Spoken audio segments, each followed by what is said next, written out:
In this video, we are going to be covering some recent NFT scams, some major updates on some of the hottest projects, as well as some upcoming mints you definitely got to keep an eye out for. So the first story of the day is that we're going to be covering some recent scams. Now, let me know in the comments if you have ever been scammed before, because it recently just happened to two of our community members within the Parallax Discord. They got tricked into clicking a certain link and then they lost their Parallax Genesis, and they were definitely heartbroken when that happened. By the time I found out about this, one of our community members, who goes by the name of Real GK Crypto, also known as GK, he actually just went on OpenSea, found the NFTs that were stolen, bought them back, and then returned them back to their original holders. And he did that all without anyone asking him to do it, asking for nothing in return, but just because he wanted to be a good community member and help people out, especially the ones that really want to be part of the community. So, and this is really good for the community in that, obviously it's not good to get scammed. So these guys that got scammed definitely learned a lesson and they got saved from it as well. But it also sets a tone of what the Parallax community is all about. It's great that,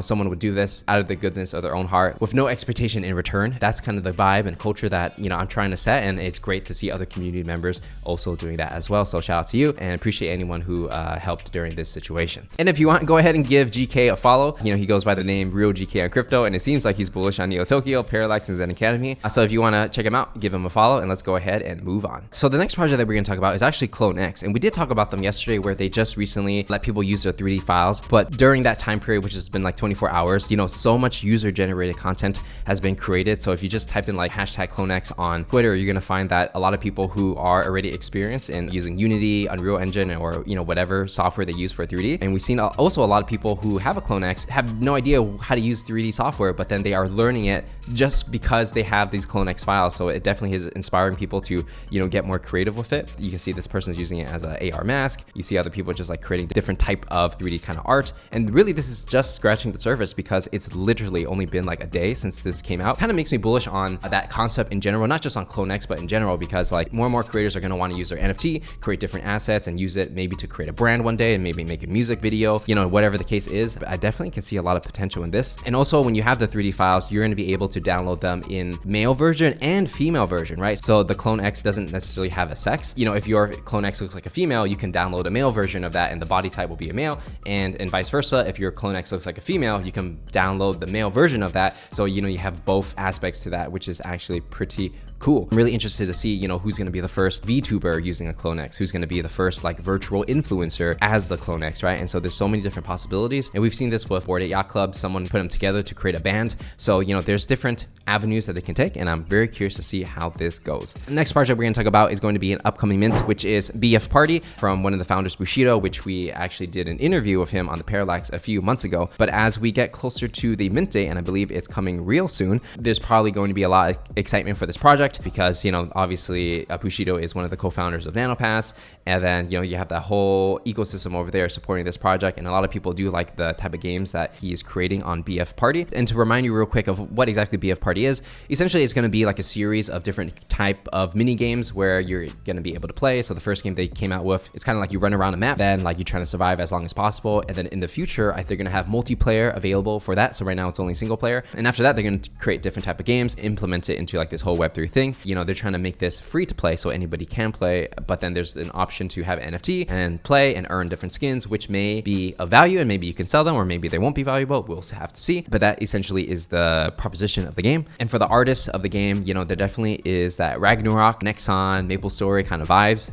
I'm getting like this anime kind of thing, which definitely does hit a certain nerve in the market. From my conversation with Bushido, he did hire, agencies and people that worked in like Hollywood and things like that to do these 3D character designs. So definitely something that's, a little bit more higher quality than you would expect from like an NFT game. We did secure whitelist opportunities for myself and the Parallax community. So, just keep that in mind. But yeah, something you should definitely look out for if you're into gaming and things like that. Now, the next story that we're going to cover is going to be the Nickelodeon NFT. And I'm not even sure I'm pronouncing that correctly anymore. I totally forgot how to say it. But if you ever watch like the Rugrats, Hey Arnold, those kind of things, they're creating an NFT for this. And it's going to be a set of 10,000. And it seems like it's going to be pretty cheap, going to be about $50 from my understanding. I think when they're getting to NFTs, they're not necessarily doing it to make money off the mint, but I think it's more of an exploration of like what could be. I'm not really exactly sure what you get with this NFT, because on their website, there's really not that much information. So you just have to like put in your email address and you'll see. It's kind of difficult to see how serious Nickelodeon is when it comes to creating an NFT and creating an experience for these people. And then when we're looking at the agency that's doing it, it's going to be Recur,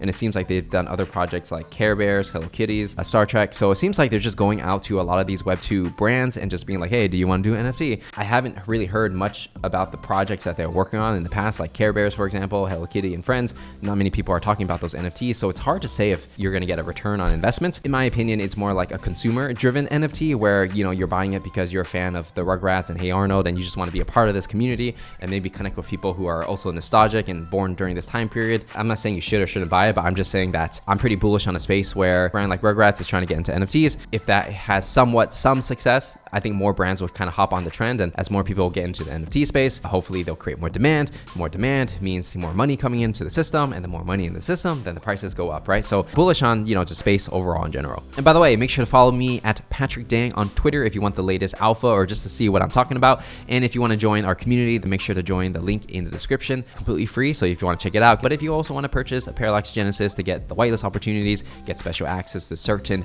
Discord opportunities, make sure to check it out on OpenSea as well. All right, next project that we're going to be talking about is going to be a project on Solana, and that's going to be Degen Town. Now, if you go on the statistics of OpenSea and see what's getting the most volume, we see that Degen Town right now is number 7. So every once in a while, we do see a Solana project popping up here. So Degen Town, you know, the art itself is kind of interesting. It reminds me of Raid Party, if you guys remember that. It's anime kind of style, 2D pixel, seems kind of fun. When you go on the Twitter page of Degen Town, it's like no roadmap, no Discord, stealth mint, pretty much nothing. And they're kind of following the playbook of Goblin Town, where when you play the recording, it's just a bunch of noises. You know, like a lot of people are kind of moving money into this space for this particular project, but you got to understand that when this happens, a lot of people, they don't really know why they're buying it. They're just buying it because they think it's going to go up. That's just my personal take. Could it become something like Goblin Town became something? Yeah, absolutely. But you definitely roll the dice. If you do jump into these kind of projects, remember your exit and entry. Think about if you're going to hold it for a long time, and if there's no reason to hold it for a long time because there's no roadmap, you definitely want to be careful of that. Now, speaking of Solana recently, it was like a couple weeks ago, they released their mobile phone, or not released it, but they announced it, right? So it's going to be called Saga. So essentially it's an Android phone where it's going to be more Web3 and crypto native. Now, what does that mean exactly? Long story short, you're going to be able to use more crypto things on your phone, right? For example, you know, like for me, I don't like to keep MetaMask on my phone. I don't like to connect my wallet to my phone because I'm afraid that I'm going to get hacked. And I really don't like, you know, using my phone to scan certain things when I go to events like NFT NYC, because you never know. Some people, you might scan something and some people drain your wallet. And so it's like, there's a lot of question marks of like, what's safe, what's not safe? How do you know if it's not safe? And if you make one mistake, are you going to lose your entire portfolio because of that? By dropping a phone and making something more crypto native where, you know, people can feel more confident in that when they scan their NFT, they're not going to get drained out. I think that's pretty positive for the space overall. And so right now there's really no crypto native phone. Is this going to be absolutely necessary? Hard to say, right? Could Apple do their own thing and then that's going to be much more successful than the Saga? Possibly, but I appreciate the effort of somebody being thoughtful about that and trying to create a more native Web3 experience. Even when it comes to like Web3 experiences, all it really is just scanning your NFT and being like, oh, I had this NFT, I can walk in the door, right? I mean, technically NFTs are just digital memberships, right? But I think there are other use cases where, let's say you had a bunch of Sol and then you wanted to convert it into fiat and then buy a coffee. Maybe this might be a frictionless way to do that. So many different use cases that can happen, but we just haven't seen it quite yet. Who knows? Maybe this will take off and more people might have to adapt to this. And I think the phone is about $1,000, pretty much like an iPhone, right? I think this is more for people who are on the fringes of like wanting to test out what it's like to have a crypto phone, and probably people who are entrepreneurs or builders in the space trying these things out, right? I don't really see the average person buying this right now because there's no place you can actually use this where it would make sense based on the current environment of crypto and using it in the Web2 world. In the future, this may be a thing, right? Or maybe it cannot, right? Because we've seen like the Google Glass, for example, that seemed like, oh my God, that's gonna be so cool, but it ended up not taking off. So sometimes timing is very important and maybe now's not the right time, but we'll have to see. Next up, we're gonna be talking about Project Godjira. So if you've been following the news of Project Godjira, like a week or two ago, they got delisted from OpenSea, meaning nobody could buy and sell Godjira assets on OpenSea because somebody submitted like a copyright claim or something like that. I don't know the whole details, but they got taken down, right? And it took them forever, like surprisingly a long time before they got up, which is, I think, a little unfair in my personal opinion. But now they're back up, right? And so floor price for like a Gen 2 was like, I think it was under 2 ETH, and then now it's like 3.5, and now it's like pumping quite a bit.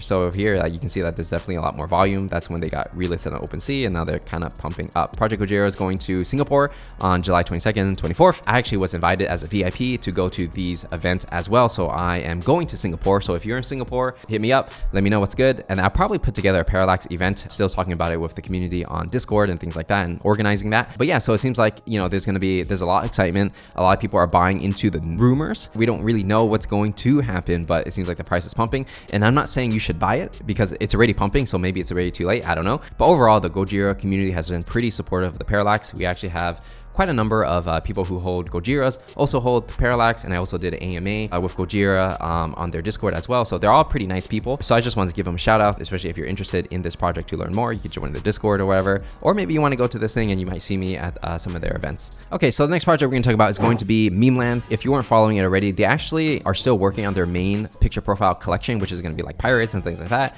But what they did actually, I'm not sure exactly why they did it. Maybe because they thought ETH was crashing and maybe they needed to raise some money. Whatever the case is, they created this project called You're the Real MVP. MVP stands for minimal viable product, but also stands for most valuable player. So it's kind of like a play on words. I think they allowed people to send money to an ETH address, and then it's kind of like a blind bid. And then I think whoever like sends the most money is going to get one of these. So before, everyone was like, oh my God, this is going to cash grab, this and that. And then like, I think it cost about 4 to 5 Ethereum to get one of these when it first like minted. And now the floor is like 23 ETH, which is like actually pretty crazy. So why is it 23 ETH? I'm not exactly sure, because I'm not sure what you get when you have this, but I do believe that a lot of entrepreneurs did send their money, and a lot of like people in the space who are close to like maybe 9gag and 9gag CEO and things like that. And so the floor price is actually like pretty high for these things. And I guess you're kind of buying a ticket into a community and saying like, hey, I support this project. So they have this expensive tier. People want to spend a lot of money, and there are a decent volume for it, right? 441. So people are actually buying these NFTs on the secondary market for like literally like 23 ETH. And then also there's a free mint. So it's kind of like this. They have the regular picture profile that's going to come out. Then they came out with the expensive version for people who want to spend a lot of money.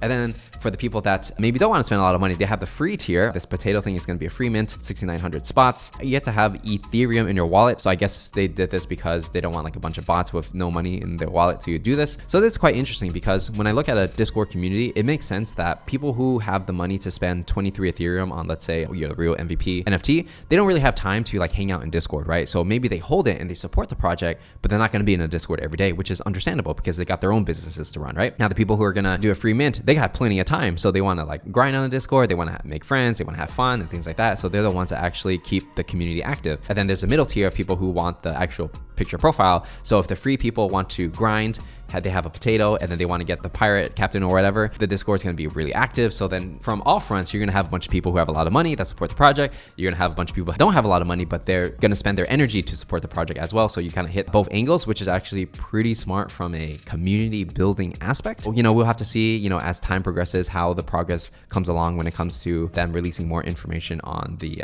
picture profile for the main project. And so with that said, that's everything that we have to cover for this video, and I will see you guys in the next one.